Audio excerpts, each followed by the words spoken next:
Hello and welcome back under the dome. Welcome back to Encased and Playing Hardball. We are back here in front of the Concorde station where we can go to the Maelstrom. And in this episode, like in the last one, we are looking at two more endings. Let's check that one out. So the last one, now weak and shrunk, is slowly spinning amidst the thick fog. I liked a lot. It is restrained by the emulator's core broadcasting via the Maelstrom beacons, though still very dangerous. You touch it with your fingers for a split second, and a flow of information overwhelms you at once, stunning you for a few moments. And I'm thinking today in this episode we are going to look at two possibly evil choices. Yeah, so maybe Zemeckis Phalanx and then the new committee, the two dictatorships or the two potential dictatorships. Listening carefully, you hear the familiar sound ingrained in your memory. Soft, rhythmic beats like heartbeats. You've already heard them while contacting the Maelstrom through the emulator, but they're much weaker and softer now. The surface of the Maelstrom unfolds slowly and as if reluctantly in rhythm with the beats. Your mind opens toward the white nothingness as if hanging in midair. And something living inside the Maelstrom, invisible but perceptible, freezes in front of you, awaiting your command.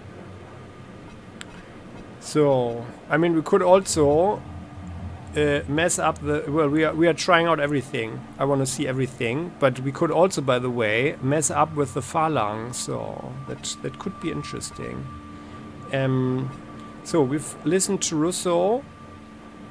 Yeah, and provided the Maelstrom's power to the scientists. And I personally feel that that's actually the possibly nicest thing. Or we could also Nakamura will use this beta helmet and then it would mess her up, I guess, huh? But well, let's firstly give everything to Zemeckis. Let's throw the device that would transfer data to the Phalanx mainframes into the Maelstrom. You produce the device made by the Phalangists from your pocket. Its function is quite clear. It's a powerful portable radio station powered by the Maelstrom's magnetic field and connected to a relic via a special decoder. You weigh the device on your hand, turn it on, and cast it into the slowly spinning vortex. Well, evil. Total control of the people under the dome, huh, for Zemeckis. And nothing happens. Only the greenish lightning seemed to flash more frequently, but it could easily be tricks of your imagination. Ah, yeah? You take a step back, lose your balance, and fall into the endless white nothingness. Well, I mean, something has happened. That's for sure. So, let's go to Zemeckis. Maybe this time he's not going to poison us.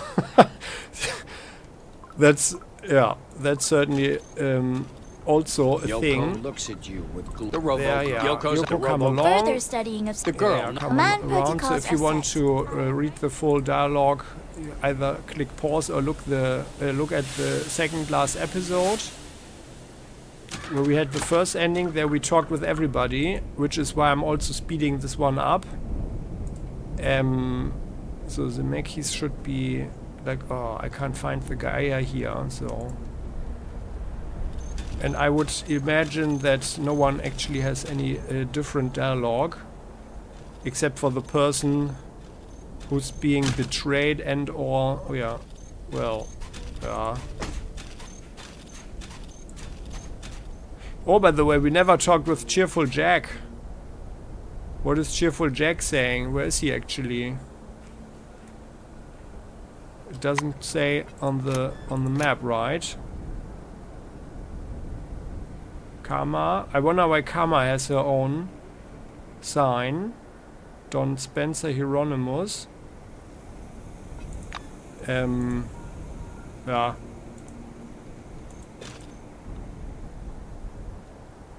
Yeah, well, we'll look at him later. So in the next ending. So here, Hieronymus. Zemeckis is sitting in the same place, but there's no teacup in front of him. There's a bottle of some alcohol, a carafe of water, and 2 shot glasses instead. Well... Mr. Christ is a non-drinker, so I waited for you. Sit down, please. Let's celebrate.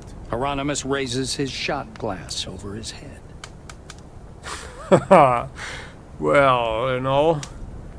I wonder, like, if he's still killing us now, because that would literally mean he's tying up loose ends. Because we are possibly the only one who could interfere, right?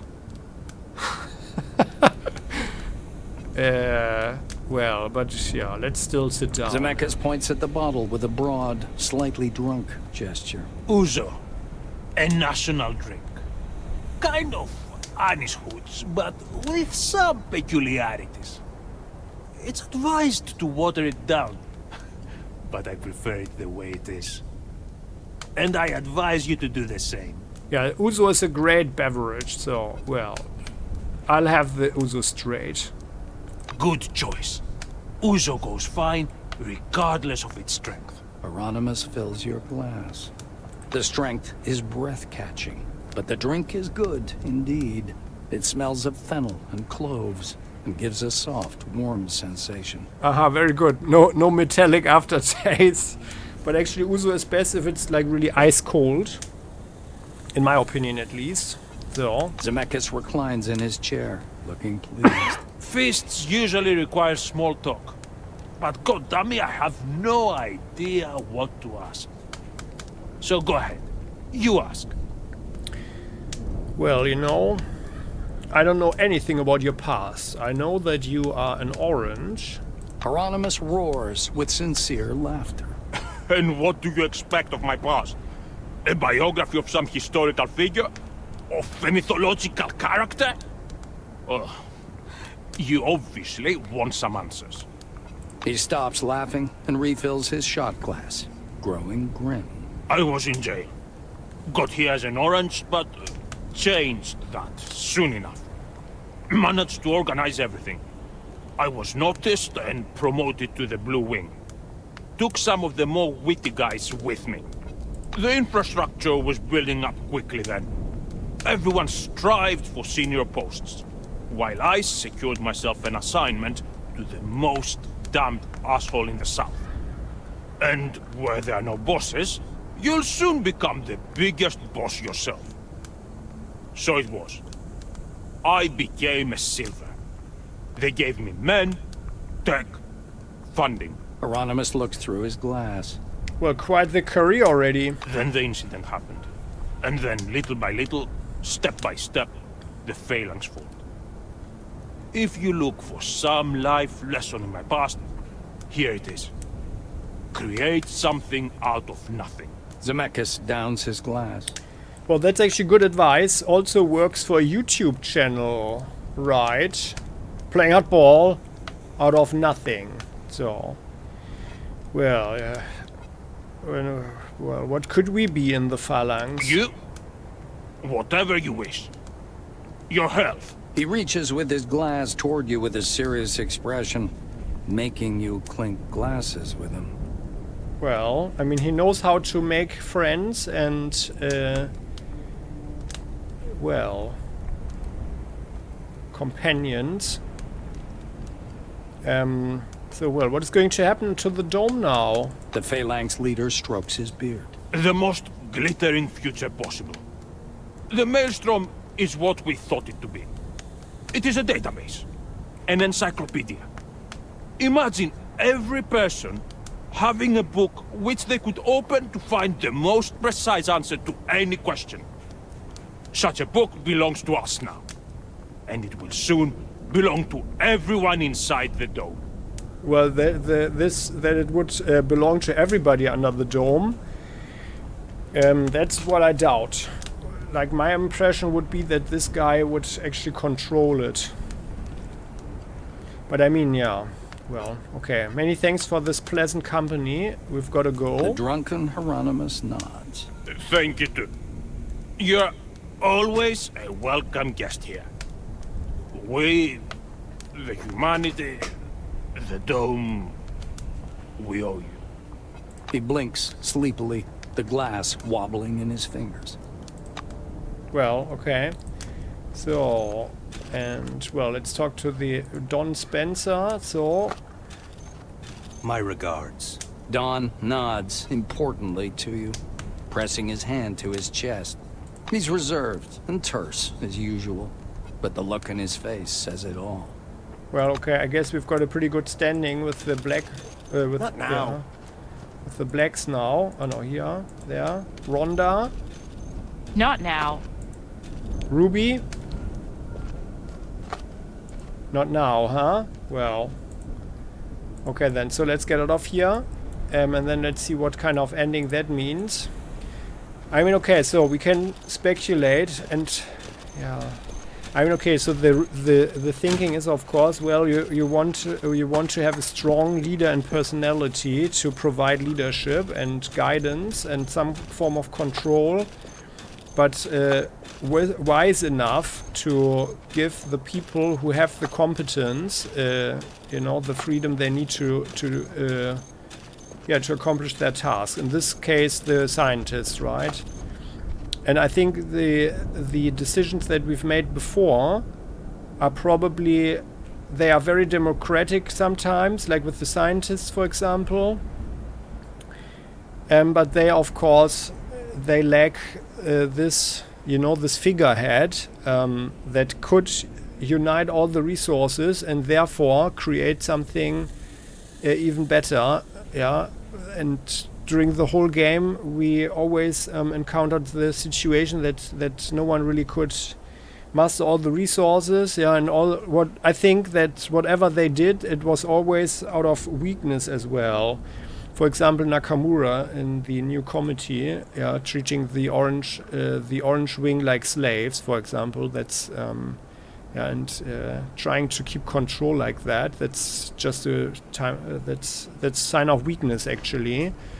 And she was struggling with control, like Zemeckis actually, and like everybody. But there's the big risk that as power corrupts, that this person, who might even start as a good guy, becomes the bad guy. Yeah.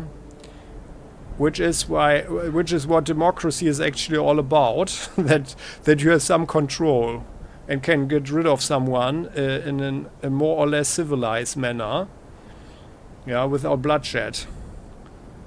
Which is usually the case with dictatorships. They're always, and like with monarchy and stuff, yeah, you always have to have some form of war or something, or conflict to change the direction the society is going, even if it's evidently a bad one. Another milestone in the history of mankind has come to an end. Maelstrom, that you have awakened in the excavation zone at C-12 Nashville facility, has remained completely unexplored, much like the civilization of the forefathers that created it. Yeah, I still don't agree with this, but like, I mean, I think the meaning is that in the years, you know, that people have researched the dome, they couldn't learn too much about it, so it's literally unexplored. Of course, Maelstrom was neither good nor evil. It probably turned out to be just a tool that humanity simply was not mature enough to wield. Perhaps it was a communication interface that tried to unite the minds of all the people under the dome. Or a security system that warned us against getting into contact with something unknown and dangerous. Or a creative force that transforms the world and awakens supernatural powers in some individuals. One thing is indisputable. Maelstrom, lost in its own creation, gave rise to your incredible mind. And once in your hands, it gave you the opportunity to change the fate of the world completely. Few receive such a chance, and naturally, you took it and made your choice. Well, let's see if our trust in Zemeckis is actually rewarded. Maybe only his incredible shrewdness made Zemeckis place his bet on you. Maybe also that shrewdness is the only thing the world can hope for now. Uh-oh. Hieronymus managed to use the transmitter's power wisely. The data coming to the Phalanx's information center via radio communication gave Zemeckis an incredible amount of room for political intrigue and manipulation, which set both himself and his organization high up within the dome. Would be interesting to know what would have happened if we had helped him to win the elections in Carmen Heights, though. Yeah. Like being a Blackwing and going all along with the totalitarian regime here. The new committee proved not to be strong enough to withstand Zemeckis' influence. Ah, yeah. Though it kept a semblance of power, it lost its capacity of making decisions and imposing conditions. From that moment on, the whole political life of the Dome depended on one man. Well, everything was run down, huh? Of course, Zemeckis won the elections in Carmine Heights. With an unlimited access to the Maelstrom-gathered information, Hieronymus got the most out of his victory, making Carmine Heights a powerful manufacturing and research center, working for the Phalanx's needs. All things considered, the settlement profited a lot from the cooperation with the Phalanx. In 2 decades, a large industrial city grew instead of it. The singular advantage gotten thanks to you and multiplied by Zemeckis' ability to use information well obviously made the fortress on the cliff a new center of civilization. The church had never particularly interested Hieronymus.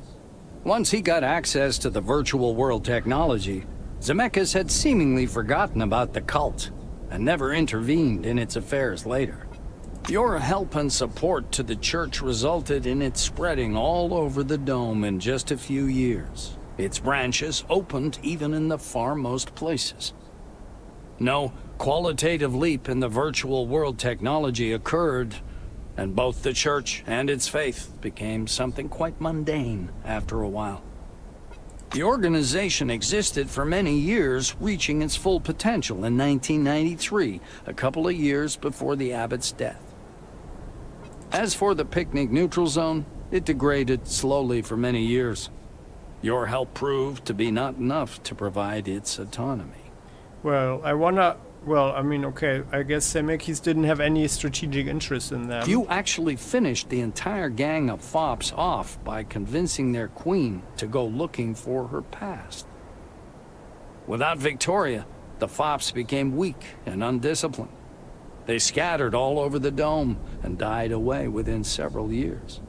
Yeah, actually, I think that the FOPs would have been the most destructive force under the Dome. And I guess, like, if we hadn't done this with the Queen, if we hadn't helped Victoria to be aware of her past again, I think there would have been war between her and the others. Yeah. Though, let's get back to the Phalanx. Oh. Both Hieronymus and his little empire eventually became frighteningly strong. The best scientists and an unlimited access to knowledge let the Phalanx develop robotics, genetics, communication, and weaponry to an incredibly high level. Oh, wow. The Dome provoked infertility dealt with, the aging problem solved, and death triumphed over. Zemeckis and his inner circle became not supermen or living gods, but something else. A collective mind akin to locusts. Oi, that's a twist. A hive mind. Replicating themselves endlessly, they managed to leave the Dome and, finding the Earth deserted, populated it in hundreds of years with a mortal, knowledge-longing biomass. They aimed thousands of antennae to outer space, catching signals. Oh, interesting and frightful. But all that would occur much, much later.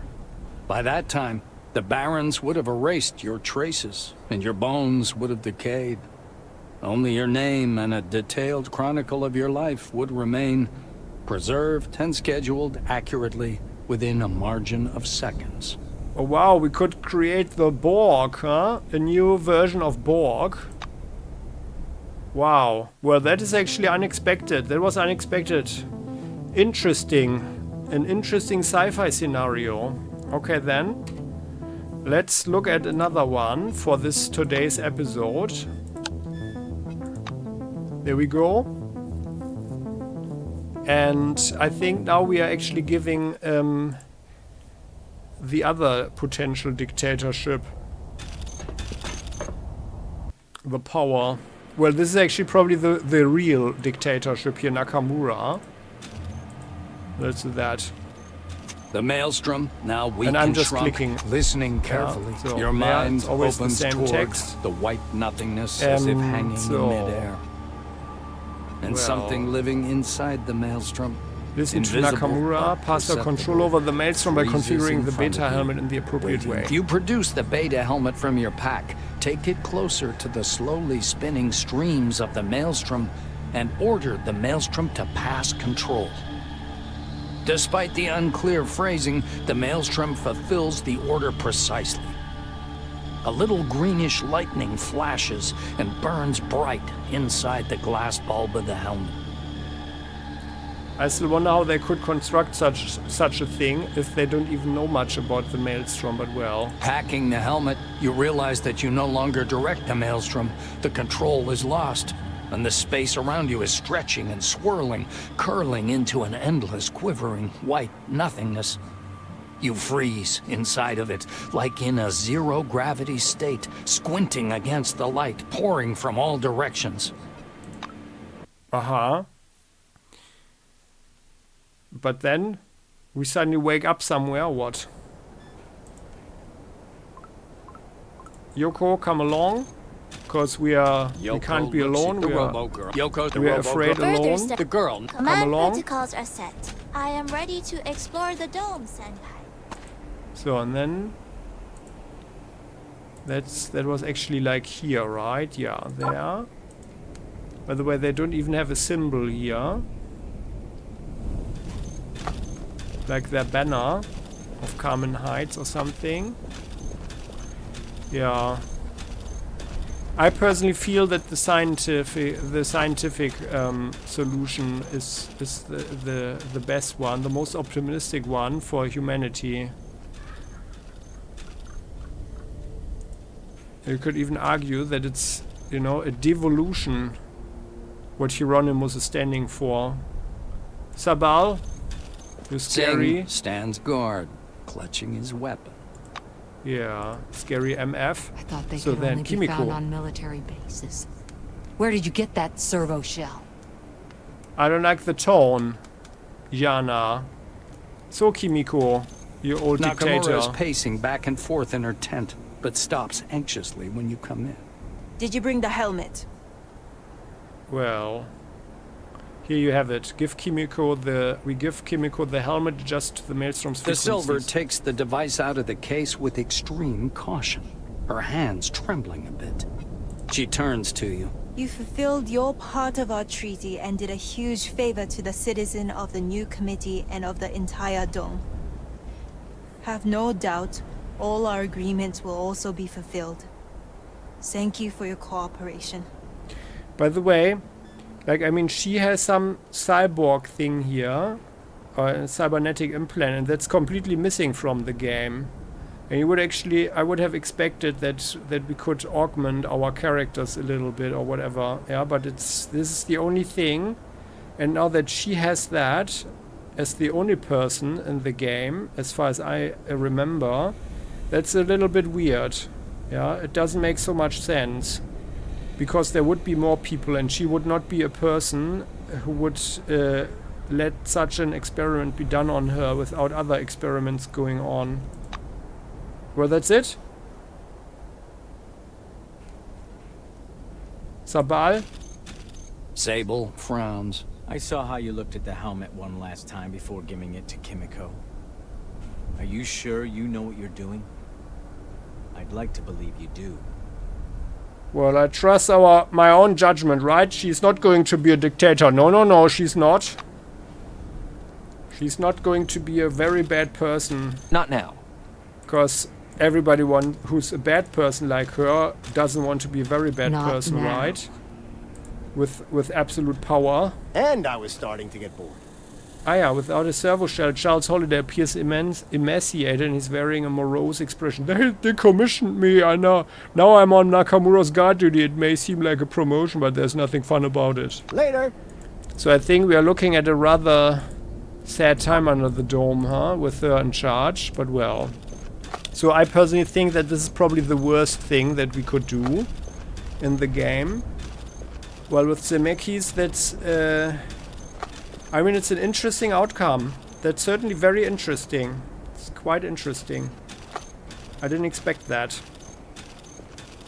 It's quite interesting.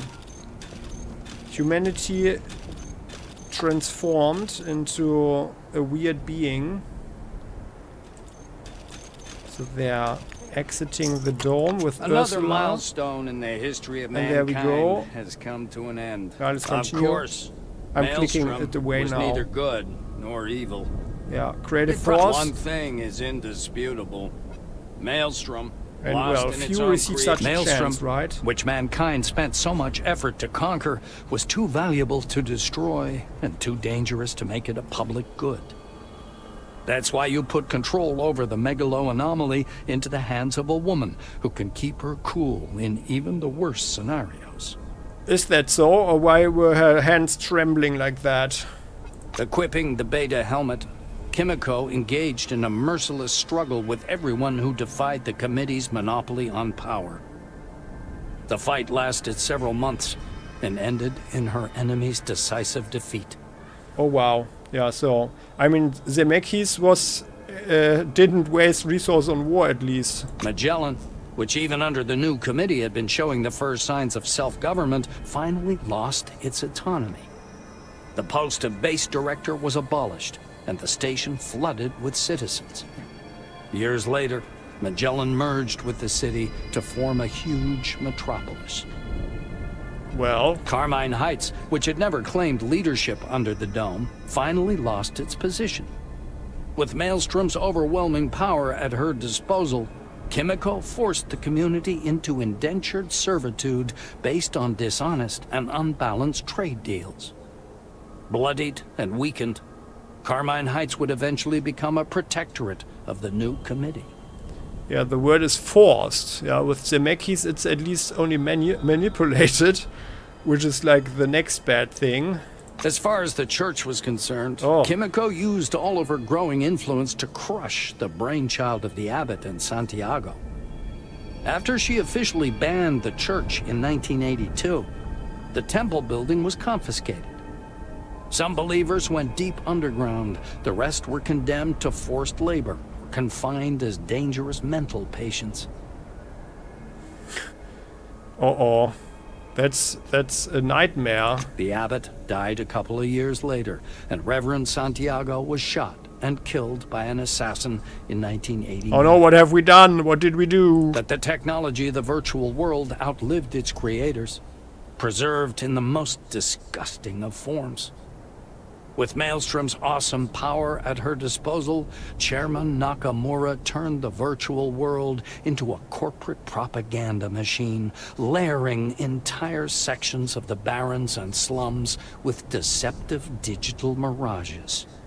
Wow, the perfect tool for control of the masses, huh? Shielded from the effects of Maelstrom, the picnic neutral zone thrived, eventually growing into a conglomerate of free settlements, paying allegiance to no one. Oh, interesting. In truth, Picnic posed no threat to the new committee's power.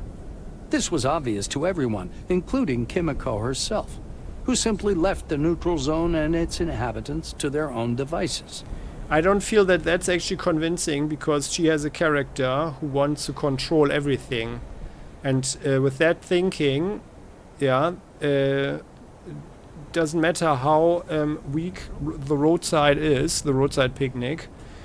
It's also a symbol. Yeah, a symbol for freedom and a different option to live. Yeah, so I don't think she would have let them be. On the contrary, because it wouldn't have taken so many resources to control the roadside area as well. Despite the measures taken by Nakamura, the FOPs remained a threat to the inhabitants of the Dome for many years. The Ranger Corps, made up of the best fighters of Blackwing, was established to deal with the mad rascals. It was a long and bloody struggle, but in the end, the FOPs were exterminated. What about the Queen and the effect that they don't have a Queen?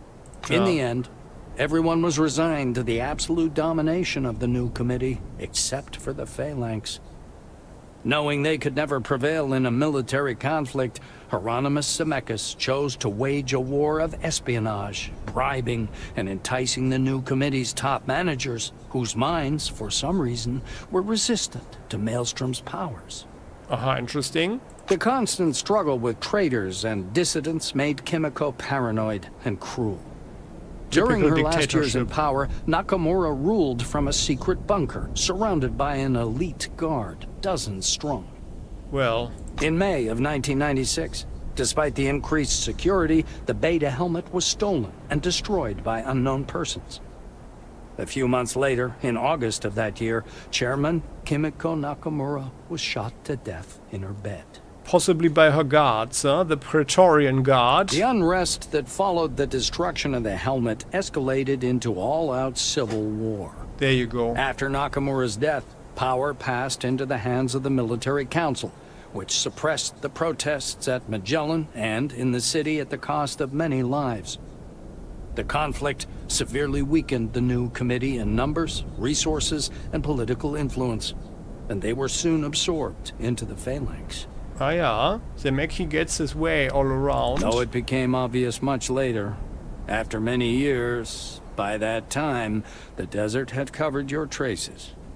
Though the tale of what you'd done is still alive, and will stay like that till the end of time. Oh, that sounds very judgmental. Though the tale of what you'd done is still alive. Well, so those were probably the worst endings I could think of for the dome and its inhabitants.